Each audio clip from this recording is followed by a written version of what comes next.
Hello दोस्तों, मैं हूं ब्रजेश कुमार साहू। आप देख रहे हैं मेरा यूट्यूब चैनल। तो आज से हम जनरल साइंस का सीरीज स्टार्ट करेंगे। ठीक, इससे पहले मैंने 2 वीडियो अपलोड किया हुआ है जनरल साइंस का, लेकिन वो भाग 1 भाग 2 था आपका। आज से हम प्रैक्टिस सेट देखेंगे। प्रैक्टिस सेट में आपको 25 महत्वपूर्ण प्रश्नों का अध्ययन कराया जाएगा, 25 इंपॉर्टेंट प्रश्नों का, जिनकी आप फुल एक्सप्लेनेशन के साथ आपको उसके बारे में बताया जाएगा, पूरी व्याख्या के साथ। और ये जो क्वेश्चन होंगे आपके लिए बहुत ही महत्वपूर्ण होंगे। यदि आप मंडी निरीक्षक की तैयारी कर रहे हैं, जिसका एग्जाम अभी होने वाला है छत्तीसगढ़ में, सीजी मंडी निरीक्षक, या फिर आप पटवारी परीक्षा की एग्जाम कर रहे हैं, या फिर NTPC, group D, SSC, RPF, किसी भी प्रतियोगी परीक्षा की आप तैयारी कर रहे हैं जिसमें जनरल साइंस के क्वेश्चन आते हैं, तो आपके लिए वीडियो बहुत ही महत्वपूर्ण होगा। आगे भी हम प्रैक्टिस सेट इसी प्रकार लेके आते रहेंगे। तो वीडियो आपको अच्छा लगे तो वीडियो को लाइक कीजिएगा, चैनल पे नए हैं चैनल को सब्सक्राइब कीजिएगा। तो चलिए वीडियो यहीं से शुरू करते हैं। तो देखिए, आज का हमारा पहला क्वेश्चन है आपका, जब तक किसी पिंड पर असंतुलित बल लागू किया जाता है, जब तक किसी पिंड पर असंतुलित बल लागू किया जाता है तब तक इसकी खाली स्थान में निरंतर परिवर्तन होता रहता है। क्या बोल रहा है? जब किसी पिंड पर असंतुलित बल लागू किया जाता है तब इसकी क्या परिवर्तित होते रहता है। ठीक, 4 ऑप्शन दिए हुए हैं। तो देखिए, आपको कोई भी पिंड, मान लीजिए आप एक कोई पिंड है, इस पर असंतुलित बल क्या होता है। तो देखिए, मान लीजिए इधर से हम कोई बल लगा रहे हैं F1, इधर से कोई बल लगा रहे हैं F2। तो जब ये दोनों बल आपस में बराबर नहीं होते, क्या नहीं होते, जब ये दोनों बल आपस में बराबर नहीं होते तो इनको बोला जाता है असंतुलित बल। यदि ये दोनों बल आपस में बराबर हो जाते हैं F1 और F2 तो उसको बोला जाता है संतुलित बल। तो यहाँ क्या बोल रहा है आपको? असंतुलित बल, मतलब दोनों बल बराबर नहीं है। जब दोनों बल बराबर नहीं होते हैं, बल लगाया जाता है, तब क्या होती है? वस्तु कभी इधर आती है तो कभी इधर जाएगी, मतलब इसकी चाल में सदैव परिवर्तन होती रहेगी। किसमें परिवर्तन होती रहेगी? चाल में सदैव परिवर्तन होती रहेगी, क्योंकि जब इधर से ज़्यादा बल लगेगा आपका तो वस्तु इधर की ओर भागेगा, इधर से ज़्यादा बल लगेगा तो वस्तु इधर की ओर भागेगा। तो इसकी चाल में सदैव परिवर्तन होती रहेगी। ठीक, तो आपका ऑप्शन नंबर डी सही आंसर हो जाएगा। इसकी चाल में निरंतर परिवर्तित होगी, मतलब स्पीड इसका चेंज होगा। तो ऑप्शन नंबर डी आपका सही आंसर हो जाएगा। चाल में सदैव परिवर्तन होता रहेगा, स्पीड में सदैव परिवर्तन होगा। अब देखते हैं हम दूसरा प्रश्न। अगला प्रश्न है आपका, निषेचित अंडा युग्मनज किसमें समाविष्ट हो जाता है? निषेचित अंडा मतलब आपका फर्टिलाइज्ड एज जो होता है, ठीक ना, किसमें समाविष्ट हो जाता है? समाविष्ट होने का मतलब है आपका किसमें चला जाता है। ठीक, नॉर्मल भाषा में बोलें तो किसमें चला जाता है? तो आपका जो फर्टिलाइज्ड एज है, निषेचित अंडा, वो युग्मनज जो होता है उसमें आपका जाइगोट वो चला जाता है आपका गर्भाशय में। कहाँ चला जाता है? गर्भाशय में चला जाता है। तो ऑप्शन नंबर बी आपका सही आंसर हो जाएगा।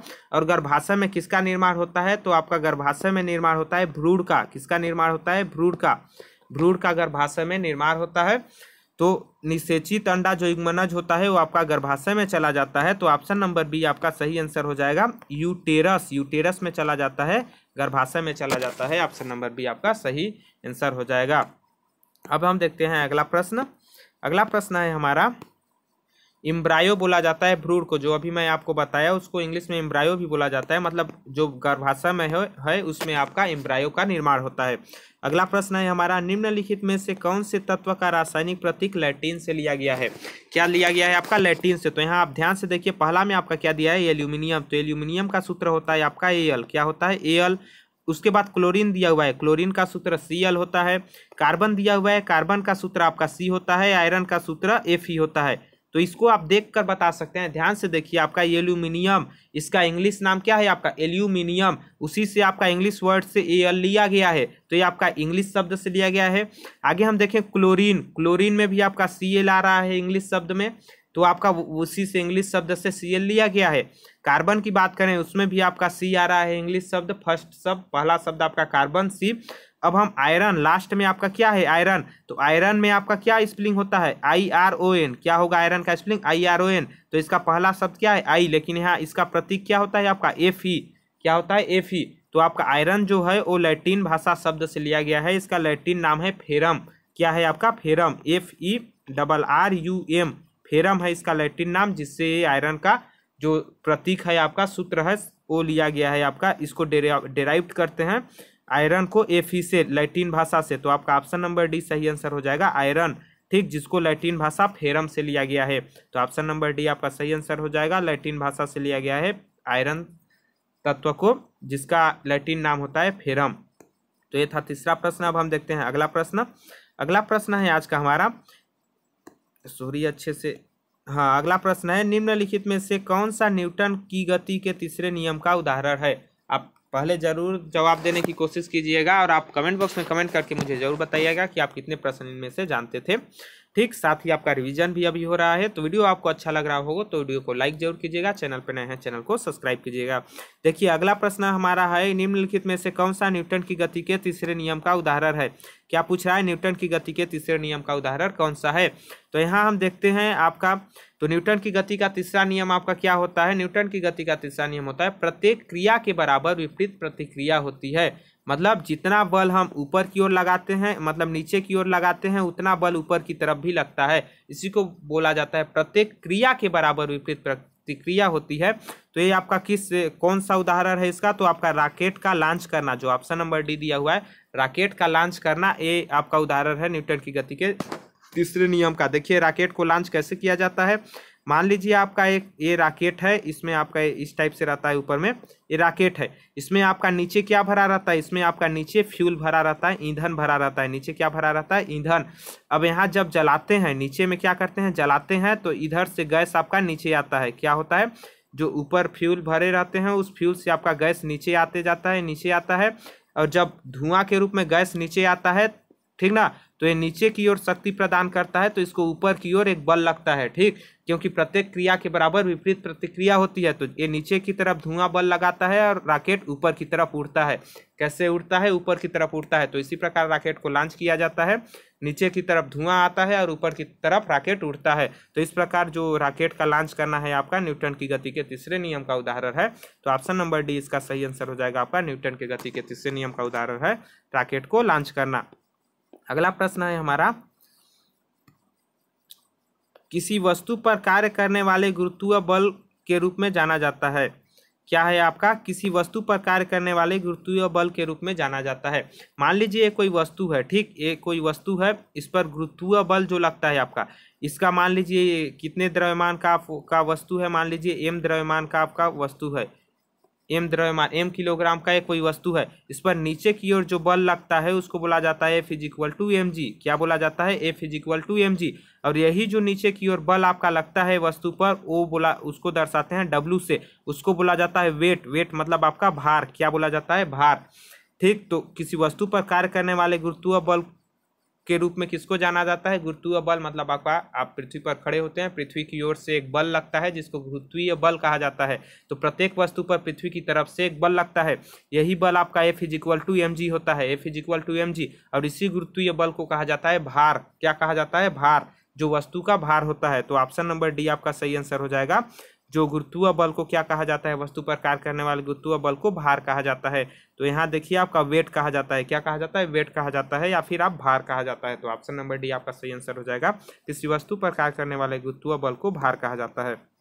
अगला प्रश्न है हमारा, जब कोई वस्तु वृत्तीय पथ पर गति करती है तो घूर्णन करती हुई वस्तु पर केंद्र की ओर लगने वाला बल कहलाता है।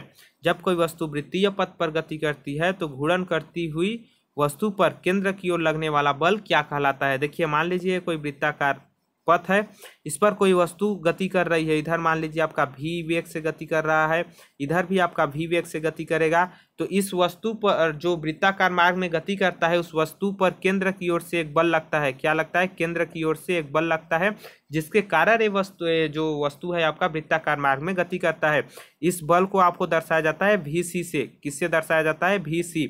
भी ऊपर में, नीचे में छोटा c से दर्शाया जाता है, जिसको बोला जाता है सेंट्रीफ्यूगल फोर्स। क्या बोला जाता है, सेंट्रीफ्यूगल फोर्स। हिंदी में बोला जाता है इसको अभिकेंद्रीय बल। किसी वस्तु पर वृत्ताकार मार्ग में गति करने के लिए केंद्र की ओर से एक बल लगता है, जिसको अभिकेंद्रीय बल बोला जाता है, अभिकेंद्रीय बल बोला जाता है। ऑप्शन नंबर सी आपका दिया हुआ है, अधिकेंद्रीय बल। तो ऑप्शन नंबर सी आपका सही आंसर हो जाएगा। वस्तु पर केंद्र की ओर लगने वाला बल अभिकेंद्रीय बल कहलाता है, सेंट्रीफ्यूगल फोर्स कहलाता है। यहाँ आपका सी में एक गलत दिया हुआ है, ठीक, यहाँ मिस्टेक है, ठीक ना, सेंट्रीफ्यूगल फोर्स बोलते हैं, इंग्लिश में क्या बोलते हैं, सेंट्रीफ्यूगल फोर्स। तो आपका अभिकेंद्रीय बल, ये आपका ऑप्शन नंबर सी सही आंसर हो जाएगा। अगला प्रश्न है हमारा, अगला प्रश्न है आपका, निम्न में से कौन सा विकल्प उस लवण का उदाहरण है जिसके विलयन का pH 7 से कम होता है।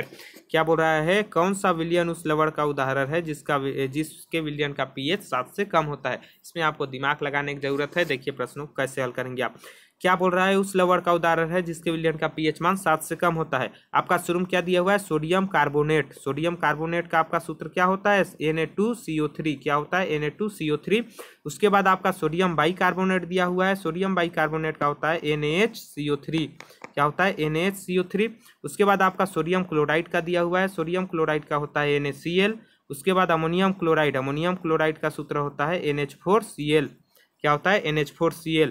तो ध्यान से देखिए आप, सोडियम कार्बोनेट क्या दिया है पहले में, सोडियम कार्बोनेट। सोडियम कार्बोनेट किससे बना हुआ है, ये आपका बेस है। बेस मतलब क्षार है, क्षारीय लवण है। क्या लवण है, क्षारीय लवण है। और आपको पता होगा क्षार जो होते हैं उनका pH मान 7 से अधिक होता है, मतलब ग्रेटर देन 7 होता है। क्या होता है, ग्रेटर देन 7 होता है। मतलब क्षारीय लवण जो होते हैं, बेस साल्ट होते हैं, उनका pH मान 7 से अधिक होता है।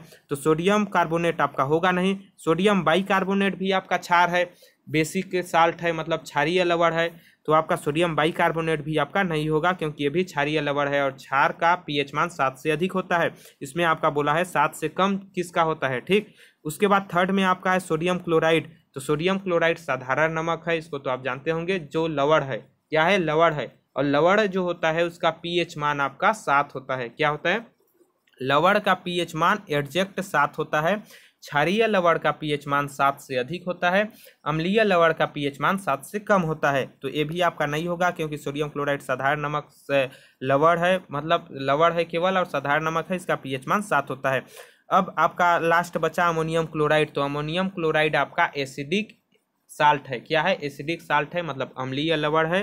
तो ऑप्शन नंबर डी आपका सही आंसर हो जाएगा, अमोनियम क्लोराइड। क्योंकि एसिडिक लवण मतलब अम्ल का pH मान 7 से सदैव कम होता है, लेस देन 7 होता है। क्या होता है, लेस देन 7 होता है, मतलब सदैव 7 से कम होता है। तो अमोनियम क्लोराइड आपका सही आंसर हो जाएगा, ऑप्शन नंबर डी आपका सही आंसर हो जाएगा। अमोनियम क्लोराइड का pH मान 7 से कम होता है। अब कितना होता है, तो आपका होता है 4.6 से लगभग 6, 4.6 से 6 के बीच इसका pH मान होता है आपका अमोनियम क्लोराइड का। अगला प्रश्न है हमारा,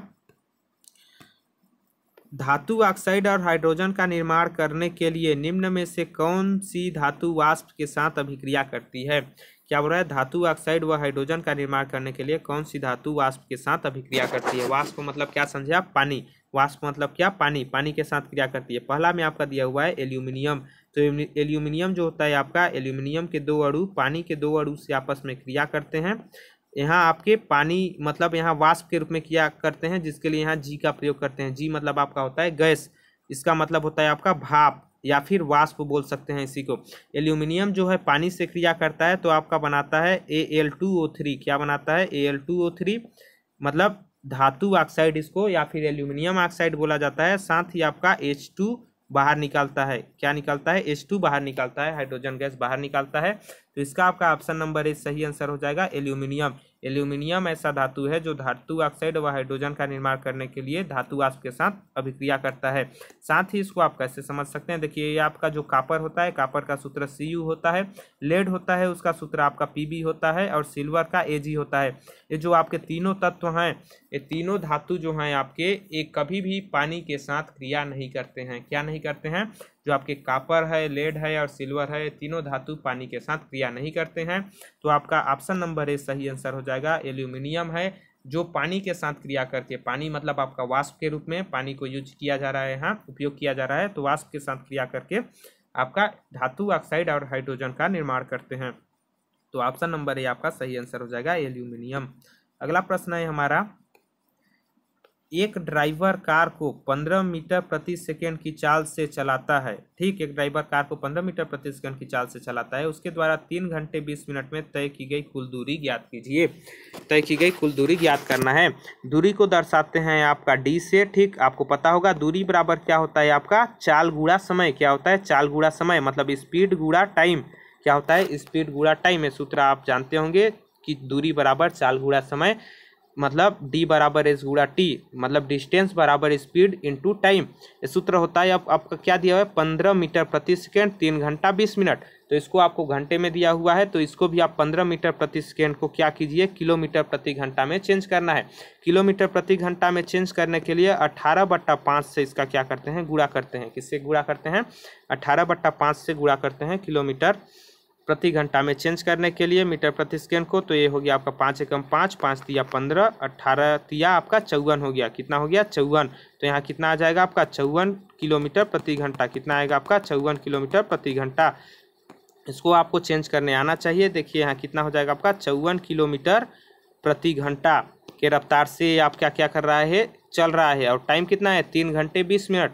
3 घंटे 20 मिनट आपका कितना हुआ, 3 घंटा, उसमें 20 मिनट जोड़ना है। उसको घंटे में चेंज करने के लिए 20/60 करेंगे। क्या करेंगे, घंटे में चेंज करने के लिए 20/60 करेंगे। जब इसको काटेंगे 20 से कम 20, 20 तिया 60, ये आपका हो जाएगा 3 धन 1/3 हो जाएगा। ठीक, अब इसको आप हल करेंगे तो 3 तिया 9, 9 अब 1 10, तो आपका कितना हो जाएगा, 10/3 कितना हो जाएगा आपका। अब इसको मैं मिटा दे रहा हूँ, आप समझ लीजिएगा इसको, छोटी सी बात है, इसको आपको आना चाहिए।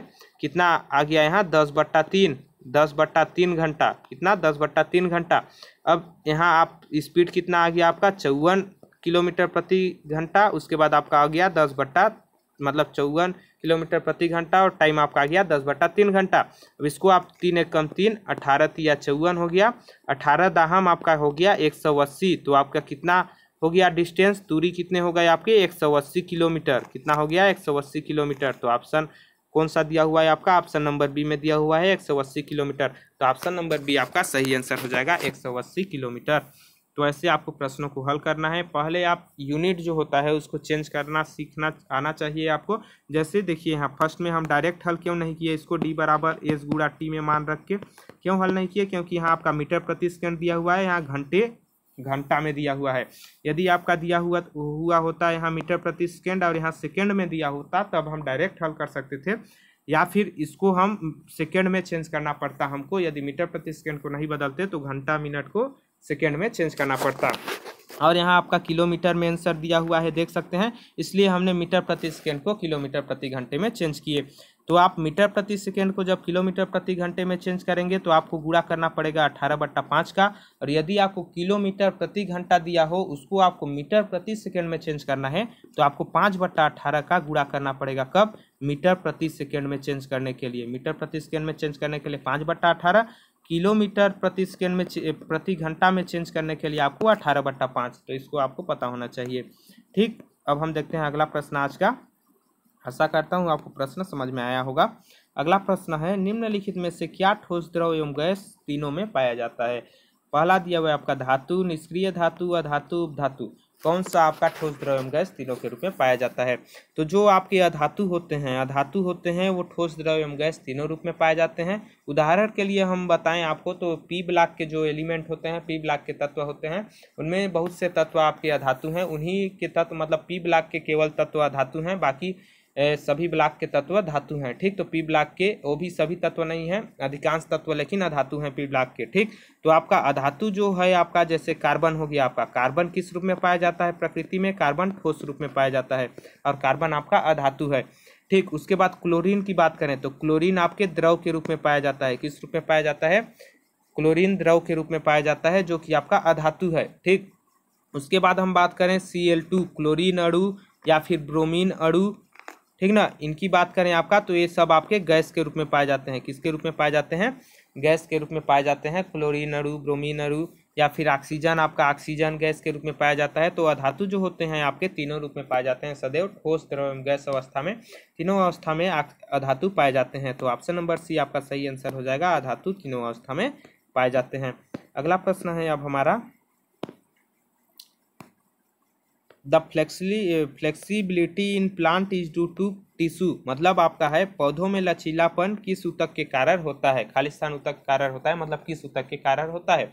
क्या पौधों में लचीलापन, ठीक ना, आपने देखे होंगे कई पौधे लचीले होते हैं, कई पौधे कठोर होते हैं। ठीक, पौधों में जो लचीलापन होता है वो किसके कारण होता है, तो आपका होता है कोलेन काइमा किसके कारण होता है? कोलेन काइमा जो होता है उसके कारण पौधों में लचीलापन पाया जाता है, ठीक ना। पौधों में लचीलापन पाया जाता है कोलेन काइमा के कारण, कोलेन काइमा के कारण पौधों में लचीलापन पाया जाता है। तो ऑप्शन नंबर सी आपका सही आंसर हो जाएगा, कोलेन काइमा। कोलेन काइमा के कारण पौधों में लचीलापन पाया जाता है। साथ ही जो आपका कोलेन काइमा है वो है आपका सरल स्थायी ऊतक। क्या है आपका? सरल स्थायी ऊतक है। इसको आप याद रख सकते हैं कि कोलेन काइमा जो आपका है वो है सरल स्थायी ऊतक। क्या है? सरल स्थायी ऊतक कोलेन काइमा, जिसके कारण आपका पौधों में लचीलापन पाया जाता है। पौधों में लचीलापन पाया जाता है कोलेन काइमा के कारण, जो कि सरल स्थायी ऊतक है। अब आज का हमारा अगला प्रश्न है, निम्नलिखित में से किस प्रक्रिया में ऑक्सीजन को हवा में छोड़ा जाता है? मतलब process is oxygen released into the air, मतलब ऑक्सीजन को हवा में किस प्रक्रिया के द्वारा छोड़ा जाता है? ठीक, प्रकाश संश्लेषण, श्वसन, वाष्पोत्सर्जन, उत्सर्जन। ठीक, मतलब फोटोसिंथेसिस, रेस्पिरेशन, ट्रांसपीरेशन, एक्सर्शन। ठीक, तो किस प्रक्रिया के द्वारा छोड़ा जाता है आपको? तो जो वातावरण में ऑक्सीजन को छोड़ा जाता है, इसको आपने पहले भी जान रहे होंगे ऐसा लगता है मेरे को। देखिए, जो प्रकाश संश्लेषण फोटोसिंथेसिस की प्रक्रिया है उसमें आपके क्या होते हैं? कार्बन डाइऑक्साइड लेते हैं पेड़ पौधे वातावरण से और जल से क्रिया करते हैं। इसके 6 अणु होते हैं, 6 अणु, और जल से क्रिया करते हैं। और उसमें आपके सनलाइट की उपस्थिति होती है, सूर्य के प्रकाश की। साथ ही आपका क्लोरोफिल पाया जाता है पेड़ पौधों के पत्तियों में। उसकी उपस्थिति में आपका ग्लूकोज का निर्माण करते हैं। किसका? ग्लूकोज का। साथ ही आपका ऑक्सीजन को वातावरण में छोड़ते हैं। क्या करते हैं? ऑक्सीजन को वातावरण में छोड़ते हैं। इसको आपने छोटे क्लासों में भी पढ़ा होगा, 6वीं 7वीं में, कि पेड़ पौधे हमें ऑक्सीजन प्रदान करते हैं। क्या करते हैं? पेड़ पौधे ऑक्सीजन प्रदान करते हैं। तो किस प्रक्रिया के आधार पर हमें ऑक्सीजन प्रदान करते हैं?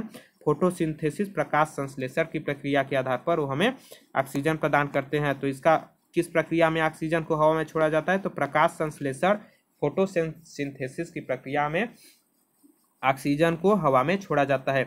और श्वसन प्रक्रिया में, रेस्पिरेशन में क्या किया जाता है? तो इसमें हम जो आप श्वसन लेते हैं उसमें कार्बन डाइऑक्साइड को वातावरण में छोड़ा जाता है। किसको छोड़ा जाता है? कार्बन डाइऑक्साइड, CO2 को वातावरण में छोड़ा जाता है श्वसन में। मतलब प्रकाश संश्लेषण का जस्ट उल्टा है आपका श्वसन। वाष्पोत्सर्जन ये पौधों में होता है आपका, पत्तियों में जल को वाष्प के रूप में छोड़ा जाता है पत्तियों द्वारा। वाष्पोत्सर्जन में पत्तियों द्वारा जल को भाप के रूप में छोड़ा जाता है। और उत्सर्जन जो होता है आपका, उत्सर्जन में जो हमारे शरीर के अपशिष्ट पदार्थ होते हैं, ठीक ना, मतलब शरीर के अपशिष्ट पदार्थों को बाहर छोड़ा जाता है, निकाला जाता है। उत्सर्जन के प्रक्रिया द्वारा अपशिष्ट पदार्थों को बाहर निकाला जाता है। ठीक, ये था हमारा आज का 12वां क्वेश्चन। अब है आपका अगला क्वेश्चन। अगला क्वेश्चन है हमारा, अगला क्वेश्चन है, निम्नलिखित में से कौन सा जंतु गर्म रक्त वाला होता है? मतलब वार्म ब्लडेड एनिमल। क्या? वार्म ब्लडेड एनिमल, मतलब गर्म रक्त वाला जंतु कौन सा है? तो देखिए, आपको वार्म ब्लडेड एनिमल क्या होते हैं? गर्म रक्त वाले जंतुओं का मतलब है आपके ऐसे जंतु जो कहीं भी, मतलब किसी भी वातावरण में अपने परिस्थिति को ढल लेते हैं, ठीक ना, मतलब सभी वातावरण के अनुकूल अपनी परिस्थितियां बना लेते हैं। ठीक, तो आपका क्या हो जाएगा इसमें? जो मछली कहाँ रहती है? पानी में, पानी से बाहर निकाल दो मर जाती है। मेढक भी आपके पानी में रहते हैं, पानी से बाहर निकाल दो मर जाते हैं। ठीक, मगरमच्छ भी आपके पानी में रहते हैं, पानी से बाहर निकाल दो मर जाते हैं। और कबूतर कहाँ रहता है? बाहर रहता है। तो आपका ऑप्शन नंबर ए सही आंसर हो जाएगा, कबूतर, पिजन आपका सही आंसर हो जाएगा। ये जो कबूतर हैं, ठीक ना, मतलब जितने बर्ड्स हैं, क्या है? बर्ड्स हैं, मतलब पक्षी हैं, जितने भी पक्षी प्रजाति हैं सारे आपके वार्म ब्लडेड एनिमल होते हैं। मतलब मेमल्स जो होते हैं आपके स्तनधारी जो होते हैं, जैसे मनुष्य भी आपका क्या है? मेमल्स है, स्तनधारी है, ठीक ना। हम भी बाहर में रहते हैं, मनुष्य भी बाहर में रहता है, तो ये भी क्या है? वार्म ब्लडेड एनिमल है। क्या है? वार्म ब्लडेड एनिमल है। तो मनुष्य भी इसके अंतर्गत आएगा। और आपके जो ये मछली, मगरमच्छ, मेढक है, मतलब पानी में जो जंतु रहते हैं वो क्या कहलाते हैं? आपके कोल्ड ब्लडेड एनिमल। क्या कहलाते हैं? कोल्ड ब्लडेड एनिमल, मतलब ठंडे रक्त वाले जीव क्या कहलाते हैं? ठंडे रक्त वाले जीव कहलाते हैं। ठीक, जो पानी में रहते हैं, मतलब कोल्ड ब्लडेड एनिमल। तो इसका आपका ऑप्शन नंबर ए सही आंसर हो जाएगा, पिजन, कबूतर जो होते हैं आपके वार्म ब्लडेड एनिमल हैं। अगला प्रश्न है हमारा, आधुनिक आवर्त सारणी में, देखिए आधुनिक आवर्त सारणी में कौन से समूह के तत्वों का बाहरी कोश पूर्ण होता है? आधुनिक, और सिंपल सी क्वेश्चन है, आपने पढ़ा होगा तो आपको पता होगा। आधुनिक आवर्त सारणी में कौन से समूह के तत्वों का बाहरी कोश पूर्ण होता है? ठीक ना, मतलब आउटर मोस्ट आउटर सेल जो होता है आपका वो कंप्लीट होता है।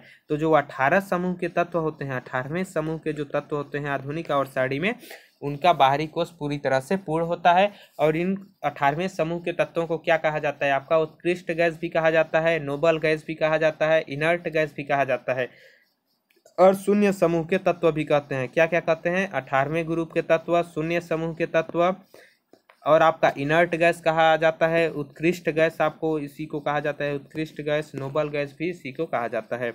तो आपका क्या हो जाएगा इसका? ऑप्शन नंबर सी सही आंसर। 18वें समूह के तत्वों का बाहरी कोष पूरी तरह से भरा होता है, पूर्ण होते हैं। साथ ही आपके जो 16वें समूह के तत्व होते हैं वो ऑक्सीजन के परिवार कहलाते हैं। 16वें समूह के तत्व ऑक्सीजन के परिवार कहलाते हैं। 17वें समूह के तत्व हाइड्रोजन ग्रुप कहलाते हैं, मतलब हाइड्रोजन समूह आपके कहलाते हैं। 17वें ग्रुप के तत्व हाइड्रोजन समूह कहलाते हैं। 18वें ग्रुप के तत्वों का बाहरी कोष पूरी तरह से पूर्ण होता है। तो ऑप्शन नंबर सी इसका सही आंसर हो जाएगा। 18वें समूह के तत्वों का बाहरी कोष पूरी तरह से भरा होता है। अगला प्रश्न है, आमतौर पर विद्युत धनात्मक तत्वों की संयोजकता है क्या? आमतौर पर विद्युत धनात्मक तत्वों की संयोजकता है। तो विद्युत धनात्मक तत्वों की संयोजकता कितनी होती है? तो विद्युत धनात्मक तत्व जैसे आप मान लीजिए सोडियम, मैग्नीशियम, एल्यूमिनियम, ये सब जो आपके एस ब्लॉक के तत्व हैं, डी ब्लॉक के तत्व हैं, मतलब एस ब्लॉक के तत्व अधिकांश विद्युत धनात्मक संयोजकता वाले तत्व हैं। तो इसकी संयोजकता 1 होती है, मैग्नीशियम की संयोजकता 2 होती है, एल्यूमिनियम की संयोजकता 3 होती है। मतलब इसके बाहरी कोष में 1 इलेक्ट्रॉन अधिक होते हैं, मैग्नीशियम में 2 इलेक्ट्रॉन अधिक होते हैं, एल्यूमिनियम में 3 इलेक्ट्रॉन अधिक होते हैं। मतलब ये 1 इलेक्ट्रॉन दे सकता है सोडियम, मैग्नीशियम 2 इलेक्ट्रॉन दे सकता है, एल्यूमिनियम 3 इलेक्ट्रॉन दे सकता है। ठीक, तो विद्युत धनात्मक तत्वों की संयोजकता क्या होती है? 1 2 3। क्या होती है? 1 2 3। तो ये कहाँ दिया हुआ है आपका? ऑप्शन नंबर डी में दिया हुआ है। तो ऑप्शन नंबर डी आपका सही आंसर हो जाएगा। विद्युत धनात्मक तत्वों की संयोजकता 1 2 3 होती है। 0 संयोजकता होती है अक्रिय गैसों की, जो अभी बताया था 18वें समूह के तत्वों की। ठीक, 0 संयोजकता होती है, इसलिए विद्युत धनात्मक तत्वों की संयोजकता 0 नहीं होती, कंफ्यूज मत होइएगा। 1 2 3 होती है विद्युत धनात्मक तत्वों की संयोजकता। तो ऑप्शन नंबर डी आपका सही आंसर हो जाएगा, 1 2 3। अगला प्रश्न है हमारा, पृथ्वी का द्रव्यमान है, पृथ्वी का द्रव्यमान कितना है? पृथ्वी का द्रव्यमान कितना है? तो 6 × 10⁻24 किलोग्राम है पृथ्वी का द्रव्यमान। नॉर्मल सा क्वेश्चन है, आपको पता होना चाहिए। सॉलिड नंबर इसमें आपको दिया जाएगा। पृथ्वी का द्रव्यमान कितना है? 6 × 10⁻24 किलोग्राम। ऑप्शन नंबर डी सही आंसर हो जाएगा। 6 × 10⁻24 किलोग्राम पृथ्वी का द्रव्यमान है। अगला प्रश्न है हमारा, निम्नलिखित में से कौन सा जानवर पराध्वनि उत्पन्न कर सकता है? क्या कौन सा जानवर पराध्वनि उत्पन्न कर सकता है? मतलब अल्ट्रासाउंड, क्या बोला जाता है? अल्ट्रासाउंड उत्पन्न कर सकता है। तो पराध्वनि किसको बोलते हैं? जिसकी आवृत्ति, मतलब जिसकी फ्रीक्वेंसी आपकी 20 किलोहर्ट्ज से अधिक हो, जिसकी आवृत्ति 20 किलोहर्ट्ज से अधिक हो, उसको बोला जाता है पराध्वनि, पराश्रव्य ध्वनि या फिर पराध्वनि बोला जाता है। या फिर इसी को बोला जाता है 20,000 हर्ट्ज। क्या बोला जाता है? 20,000 हर्ट्ज से अधिक हो, जिसकी आवृत्ति 20,000 हर्ट्ज से अधिक हो, या फिर 20 किलोहर्ट्ज से अधिक हो, या फिर इसी को बोला जाता है 20,000 साइकिल पर सेकेंड। क्या बोला जाता है? 20,000 साइकिल पर सेकेंड।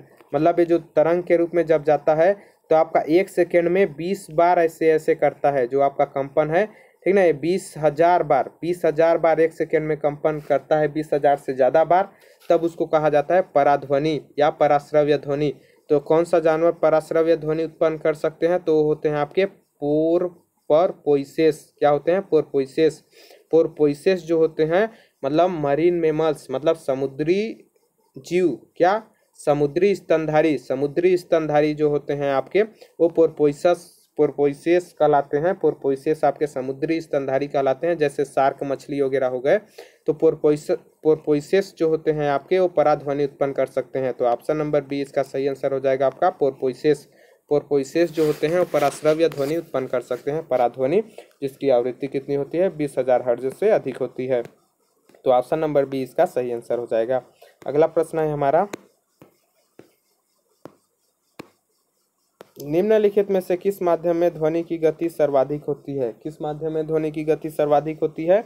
ठीक, तो आपको पता होना चाहिए, जो ठोस होते हैं उसमें ध्वनि की गति सर्वाधिक होती है। ठोस, द्रव, गैस, निर्वात में से आपके ठोस में जो होती है किसकी ध्वनि की गति सर्वाधिक होती है? आपके ठोस में। तो ऑप्शन नंबर ए आपका सही आंसर हो जाएगा, ठोस में ध्वनि की गति सर्वाधिक होती है। ठीक, कितनी होती है, लगभग 6000 मीटर पर सेकेंड होती है। कितनी होती है, लगभग 6000 मीटर पर सेकेंड होती है ठोस में इसकी गति।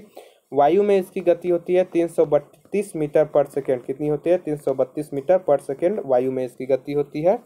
तो सबसे ज़्यादा ध्वनि की गति ठोस में होती है, उसके बाद आपका ठोस में सबसे ज़्यादा होती है, उसके बाद आपका द्रव में होती है, द्रव के बाद आपका गैस में होती है। मतलब सबसे कम आपके गैस में ध्वनि की गति होती है, उसके बाद आपका द्रव में उससे ज़्यादा होती है, ठोस में सबसे ज़्यादा होती है। आप इसको देख सकते हैं दैनिक जीवन में, जब ट्रेन आता है, ट्रेन आएगा तो आपको जो आप खड़ा रहेंगे उसमें आवाज़ आपको बाद में आएगा, लेकिन यदि आप ट्रेन के पटरी के नीचे, ट्रेन के पटरी के पास यदि आप कान करके सुनेंगे तो ट्रेन बहुत ही दूर रहेगा, तब भी आपको आवाज़ सुनाई देगा। ठीक, लेकिन जब नज़दीक आता है तब आप खड़े रहते हैं प्लेटफॉर्म पर तो आपको आवाज़ सुनाई देता है, क्योंकि जो पटरी होता है वो लोहे की बनी होती है जो कि ठोस है, तो वहाँ ध्वनि की गति सर्वाधिक होती है, इसलिए आपको पटरी में जल्दी ट्रेन का आवाज़ सुनाई देता है। तो आपका क्या हो जाएगा, ऑप्शन नंबर ए सही आंसर, ठोस में ध्वनि की गति सर्वाधिक होती है। अगला प्रश्न है हमारा, 18 वोल्ट का एक विभवांतर, ठीक, 18 वोल्ट का एक विभवांतर वाले दो बिंदुओं पर 4 कूलाम के आवेश को ले जाने में किए गए कार्य की मात्रा है। 18 वोल्ट का एक विभवांतर को दो बिंदुओं पर 4 कूलाम आवेश ले जाने पर किए गए कार्य की मात्रा क्या है। ठीक, तो आपको पता होना चाहिए कार्य बराबर क्या होता है, या फिर विभव, कार्य को W से दर्शाते हैं, है ना। कार्य बराबर होता है विभवांतर गुणा आवेश। क्या होता है, विभवांतर गुणा आवेश। कार्य बराबर होता है विभवांतर गुणा आवेश, इसी को आप बोल सकते हो विभवांतर बराबर कार्य बट्टा आवेश भी बोल सकते हो, विभवांतर बराबर कार्य बट्टा आवेश। इसका हम डायग्राम बनाए तो क्या बोल रहा है आपका, जैसे मान लीजिए कोई कंडक्टर है, इसका ए एक बिंदु है, ए दूसरा बिंदु बी है, ए भी दो बिंदु हैं, इनके बीच का विभवांतर कितना है, 18 वोल्टेज है। विभवांतर कितना है, 18 वोल्टेज। यहाँ आपका रजिस्टर है, इसका विभवांतर 18 वोल्टेज है, इसमें 4 कूलाम के आवेश को ले जाना है, 4 कूलाम का आवेश ए से बी तक ले जाना है। इसको ले जाने के लिए कितना कार्य करना पड़ेगा, तो इसकी गणना हम कैसे करेंगे, कार्य बराबर विभवांतर गुणा आवेश। तो विभवांतर आपका कितना दिया हुआ है, 18 वोल्ट, और आपका आवेश दिया हुआ है 4 कूलाम। कितना दिया हुआ है, 4 कूलाम, तो 18 चक्को कितना हो गया आपका, 72। कार्य का ऐसे मात्रा क्या होता है, जूल, तो आपका किया गया कार्य कितना हो गया, 72 जूल। कितना हो गया, 72 जूल। तो ऑप्शन में दिया हुआ है, जी हाँ, ऑप्शन नंबर सी में दिया हुआ है, ऑप्शन नंबर सी आपका सही आंसर हो जाएगा, 72 जूल। 18 वोल्ट का एक विभवांतर रखने वाले दो बिंदुओं पर 4 कूलाम आवेश ले जाने में किए गए कार्य की मात्रा 72 जूल होगी। तो ऑप्शन नंबर सी आपका सही आंसर है, 72 जूल। ठीक, अब हम देखते हैं अगला प्रश्न। अगला प्रश्न है हमारा, भौतिक विज्ञान में किए गए कार्य को परिभाषित किया जाता है। भौतिक विज्ञान में किए गए कार्य को कब परिभाषित किया जाता है, किसी वस्तु में कब माना जाता है कार्य किया गया है, ठीक ना। तो कार्य बराबर आपका होता है, कार्य को W से दर्शाते हैं, कार्य बराबर होता है F गुणा D। क्या होता है, F गुणा D, मतलब आपका बल गुणा विस्थापन। क्या होता है, बल गुणा विस्थापन, आपका बल गुणा displacement, force into displacement, force into displacement, या फिर बल गुणा विस्थापन होता है कार्य बराबर। तो पहला आपका क्या दिया हुआ है, किसी वस्तु पर कार्यान्वित बल जो वस्तु को स्थापित नहीं कर पाता है के द्वारा। तो जो वस्तु को स्थापित नहीं कर पाता है मतलब आपका विस्थापन शून्य है, विस्थापन शून्य है तो किया गया कार्य शून्य है, तो इससे कार्य को परिभाषित नहीं किया जाएगा, तो ये आपका गलत हो जाएगा, ए नंबर आपका नहीं होगा। अब विस्थापित वस्तु द्वारा, तो जी हाँ, विस्थापित वस्तु द्वारा मतलब वस्तु को स्थापित करेंगे तो कार्य की गणना होगी, जी हाँ, तो ये आपका सही हो जाएगा। अगला है हमारा वस्तु पर कार्यान्वित बल द्वारा, वस्तु पर जो बल लगाएंगे उसके द्वारा, तो क्या होता है, बल गुणा विस्थापन होता है, तो बल पर भी निर्भर करता है कि बल कितना लग रहा है, तो आपका ये भी सही हो जाएगा। चौथा आपका कितना है, डी में उपरोक्त सभी के द्वारा, तो यहाँ सभी ए वाला तो गलत है, तो ये भी आपका नहीं होगा। तो क्या क्या सही है आपका, बी व सी। कौन से ऑप्शन में दिया हुआ है आपका, ऑप्शन नंबर डी में दिया हुआ है, बी व सी सही है। तो देखिए बी और सी सही है, तो ऑप्शन नंबर डी आपका सही आंसर हो जाएगा, बी व सी सही है। तो ऐसे आपको प्रश्नों को हल करना है। अगला प्रश्न है हमारा, एक सुचालक का प्रतिरोध निम्नलिखित में से किस पर निर्भर नहीं करता है। एक सुचालक का जो प्रतिरोध होता है किस पर निर्भर नहीं करता है, तो प्रतिरोध को R से दर्शाते हैं। R बराबर आपका सूत्र होता है रो एल अपान ए। क्या होता है, रो एल अपान ए। इसमें आपका रो क्या है, रो है आपका प्रतिरोधकता, यल है आपकी लंबाई, इसकी लंबाई चालक पदार्थ की लंबाई या किसी की भी पदार्थ की लंबाई, चालक पदार्थ की लंबाई। ए है आपका अनुप्रस्थ काट का क्षेत्रफल। क्या कहलाता है, अनुप्रस्थ काट का क्षेत्रफल, मतलब एरिया ऑफ क्रॉस सेक्शन। क्या कहलाता है, area of cross section. L कहलाता है आपका लेंथ और रो आपका प्रतिरोधकता कहलाता है। ठीक, तो ये आपका प्रतिरोध किस पर निर्भर नहीं करता है, तो देखिए आपका पहला में क्या दिया हुआ है, लंबाई। तो यहाँ देखिए रो आर बराबर क्या होता है, रो एल अपान ए, मतलब ये लंबाई पर निर्भर करता है, तो ये आपका गलत हो जाएगा, इस पर निर्भर करता है। यहाँ क्या पूछ रहा है आपको, नहीं करता है। अब आपका क्या बोल रहा है, पदार्थ। ठीक, तो पदार्थ पर भी निर्भर करता है कि आपका पदार्थ किस प्रकार का है, सुचालक है, कुचालक है, अर्धचालक है, तो पदार्थ पर भी आपका निर्भर करता है, तो ये भी आपका गलत हो जाएगा क्योंकि इस पर निर्भर करता है। तीसरा है आपका दाब, मतलब प्रेशर, प्रेशर पर निर्भर करता है, जी नहीं, प्रेशर पर बिल्कुल निर्भर नहीं करता है। और चौथा है आपका अनुप्रस्थ भाग का क्षेत्रफल पर, तो देखिए अनुप्रस्थ भाग का क्षेत्रफल रो ए यहाँ दिया हुआ है, मतलब ए दिया हुआ है, एरिया, एरिया पर निर्भर करता है, डिपेंड करता है, तो ये भी आपका गलत हो जाएगा क्योंकि इस पर डिपेंड करता है, इस पर निर्भर करता है चालक का प्रतिरोध। तो आपका ऑप्शन नंबर सी सही आंसर हो जाएगा, दाब। प्रेशर पर किसी चालक का प्रतिरोध निर्भर नहीं करता है। तो ऐसे आपको प्रश्नों को समझना है, आपको याद रखना है। आर बराबर कितना होता है, रो ए अपान एल, रो एल अपान ए होता है। ठीक ना, तो इस सूत्र से आप खुद ही जान जाएंगे किस पर निर्भर करता है, किस पर नहीं करता है। तो आपका ऑप्शन नंबर सी सही आंसर हो जाएगा, प्रेशर पर निर्भर नहीं करता है किसी सुचालक का प्रतिरोध। अगला प्रश्न है हमारा, the ratio of the mass of hydrogen to the mass of oxygen in water molecule in is always, मतलब पानी के अणु में ऑक्सीजन के द्रव्यमान एवं हाइड्रोजन के द्रव्यमान का अनुपात हमेशा होता है। जो पानी का सूत्र होता है इसको आपको पता होगा, H2O होता है, इसमें हाइड्रोजन व ऑक्सीजन के द्रव्यमान का अनुपात कितना होता है। तो ऑक्सीजन हाइड्रोजन इसमें कितना है, 2H है, अनुपात आपका ऑक्सीजन है। अब हाइड्रोजन का द्रव्यमान कितना होता है, भार, तो आपका होता है 1, तो 2 गुणा 1 हो गया। ऑक्सीजन का भार कितना होता है, तो 1 है ऑक्सीजन, तो 1 गुणा आपका 16, कितना हो जाएगा आपका, 2 1 कम 2 और 16 1 कम 16, तो 2 अनुपात 16 हो गया आपका। अब इसको काट दीजिए तो क्या आ जाएगा, 2 1 कम 2, 2 8 16, तो कितना आ जाएगा आपका 1 अनुपात 8, क्या आएगा 1 अनुपात 8। तो 1 अनुपात 8 कहाँ दिया हुआ है, ऑप्शन नंबर ए में दिया हुआ है, तो ऑप्शन नंबर ए आपका सही हो जाएगा। मतलब पानी के अणु में जो आपका पानी का जो सूत्र होता है H2O, उसमें हाइड्रोजन व ऑक्सीजन के द्रव्यमान का अनुपात 1 अनुपात 8 होता है। तो ऑप्शन नंबर ए आपका सही आंसर हो जाएगा, 1 अनुपात 8, 1 अनुपात 8 होता है। अगला प्रश्न है अब हमारा, तो इसमें प्रश्न है आपका, एक प्रकार का प्रजनन जिसमें एक पौधे के शरीर का एक हिस्सा नए व्यक्ति में विकसित होता है कहा जाता है। ठीक ना, आपने देखा होगा, जैसे मान लीजिए मुनगा का पेड़ या फिर गन्ने का पौधा, गन्ने का पेड़ आपने देखा होगा, गन्ने का पौधा, तो गन्ने के पौधा में किस भाग को जगाते हैं, तो ये मान लीजिए आपका गन्ना का पौधा है, तो इसमें जो ऊपर होता है इसको काट के यहाँ फिर से जगाया जाता है, उगाया जाता है और फिर से एक बड़ा पेड़ बन जाता है। मतलब पौधे के किसी भी भाग को काट के, मतलब ऊपर के भाग को जगाया जाता है, फिर से वो नया पौधा बन जाता है।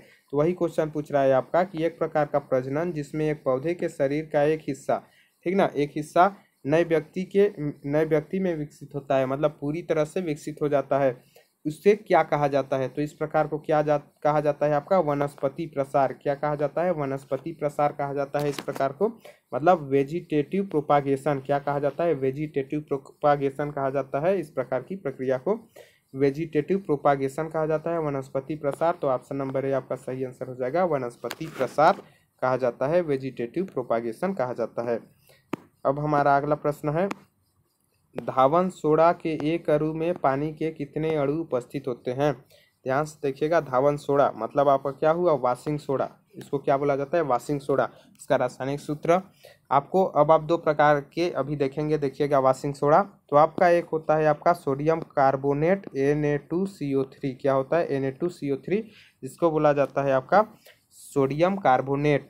और एक होता है आपका Na2CO3 डॉट 10H2O, क्या होता है 10H2O, इसको भी आपने सुना होगा, देखा होगा। देखिए इसको बोला जाए, Na2CO3 को बोला जाता है सोडियम कार्बोनेट, और इसको बोला जाता है सोडियम कार्बोनेट डेकाहाइड्रेट। क्या बोला जाता है, सोडियम कार्बोनेट डेकाहाइड्रेट। डेका मतलब आपका 10 हो गया और H2O को हाइड्रेट, तो सोडियम कार्बोनेट डेकाहाइड्रेट बोला जाता है Na2CO3.10H2O को। तो रियल में आपका ये जो होता है फर्स्ट में आपका सोडियम कार्बोनेट, ये कहलाता है सोडा राख। क्या कहलाता है, सोडा राख कहलाता है। और ये आपका कहलाता है जो सोडियम कार्बोनेट डेकाहाइड्रेट है .10H2O, ये आपका कहलाता है मतलब धावन सोडा, मतलब धोने का सोडा जिसको वॉशिंग सोडा बोला जाता है रियल में ए कहलाता है। तो इसमें पानी के कितने अणु होते हैं? 10 अणु। तो ऑप्शन नंबर सी आपका सही आंसर हो जाएगा, 10 अणु होते हैं। कितने अणु होते हैं? 10 अणु होते हैं। हाँ, ये बात अलग है कि मान लीजिए आपके पास पूछे कि धोने का मतलब धावन सोडा, ठीक ना, का सूत्र क्या है, वॉशिंग सोडा का सूत्र क्या है। तो जब आपके ऑप्शन में दोनों दिए हों Na2.CO3 और Na2CO3.H2O, तो आप दूसरे नंबर को क्लिक करेंगे Na2CO3.10H2O को। लेकिन यदि आपको ऑप्शन में नहीं दिया हो Na2CO3.10H2O, तो आप Na2CO3 को राइट कर सकते हैं, क्योंकि ओ नहीं रहने पर ये मान्य होगा।